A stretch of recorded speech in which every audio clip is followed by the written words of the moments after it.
Peregrine's Home for Peculiar Children is directed by Tim Burton, and it is about a young boy named Jacob. When Jacob discovers clues to a mystery that stretches across time, he discovers a haven for children with special abilities and powers who are involved in a constant battle for their lives against deadly and supernatural forces. Pooh! Tim Burton. Tim.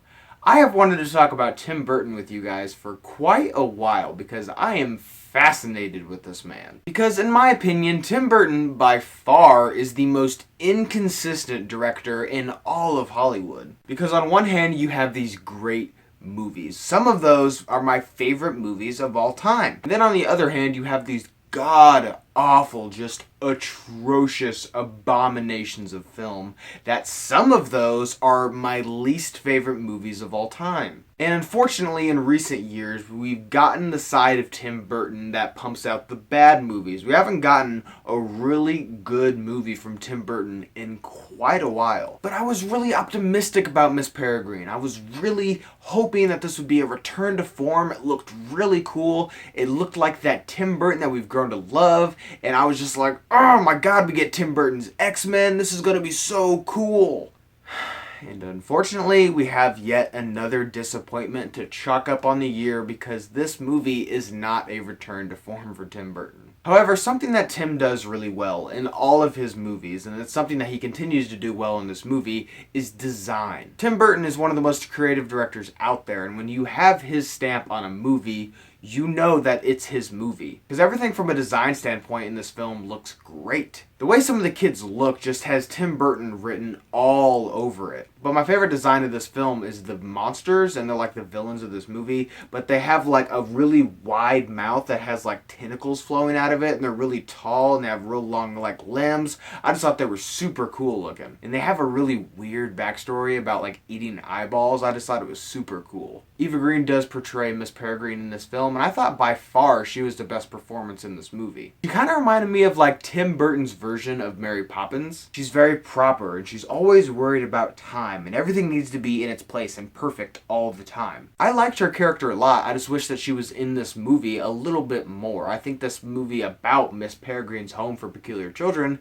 could have used a bit more Miss Peregrine. The score is also really cool. I had initially thought it was Danny Elfman, but then I looked it up later, and Danny Elfman actually wasn't attached to this movie, so I think that Burton got the other composer and was just like, hey, just do what Danny does and you'll do just fine. And for the most part, barring Eva Green, I would say that the cast was just fine. But for those of you who don't know, Samuel L. Jackson is actually in this movie, and he portrays the main villain. And I thought that that was just a really weird and bizarre choice. Because when you have such a recognizable actor as Samuel Jackson, who has such wide filmography, the only thing I could think of was when he's talking, I was just running through my head like him saying like Pulp Fiction lines and like Snakes on a Plane lines.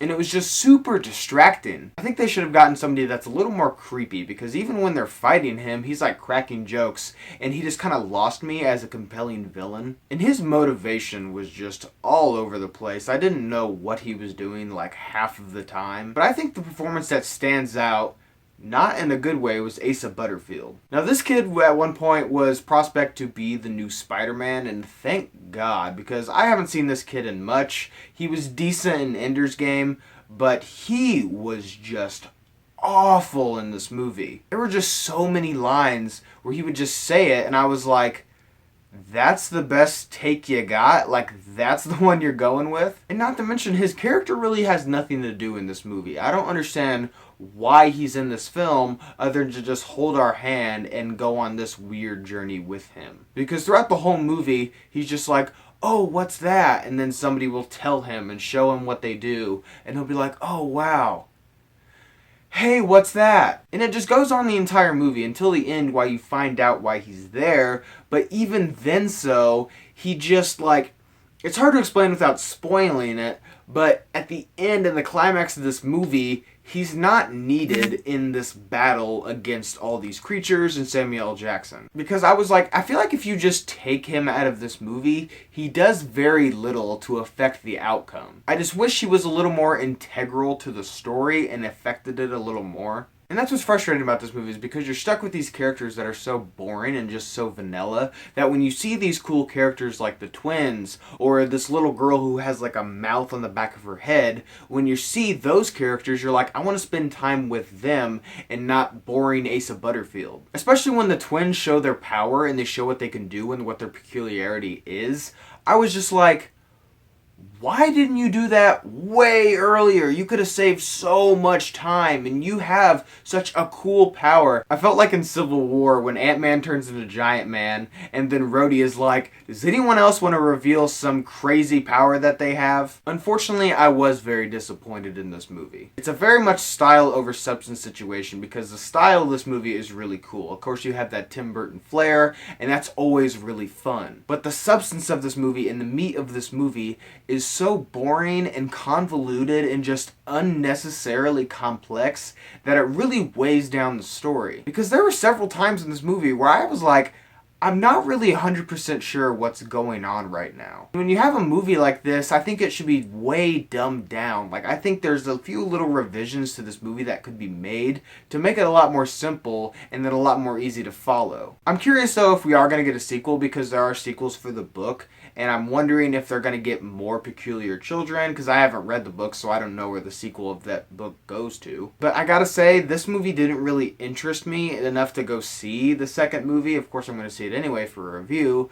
but as if I was just a normal moviegoer, I wouldn't care enough to see a sequel, because this movie was just so meh. What did you guys think of Miss Peregrine's Home for Peculiar Children? Leave your thoughts and opinions down below. And as always, guys, thank you for watching today. I hope you liked today's video. And if you did, click on the link down below and subscribe to my channel to see more movie reviews, movie-related things. So guys, thank you so much for watching, and see you next time. Blah, blah, blah, blah, blah, blah, blah, blah, blah.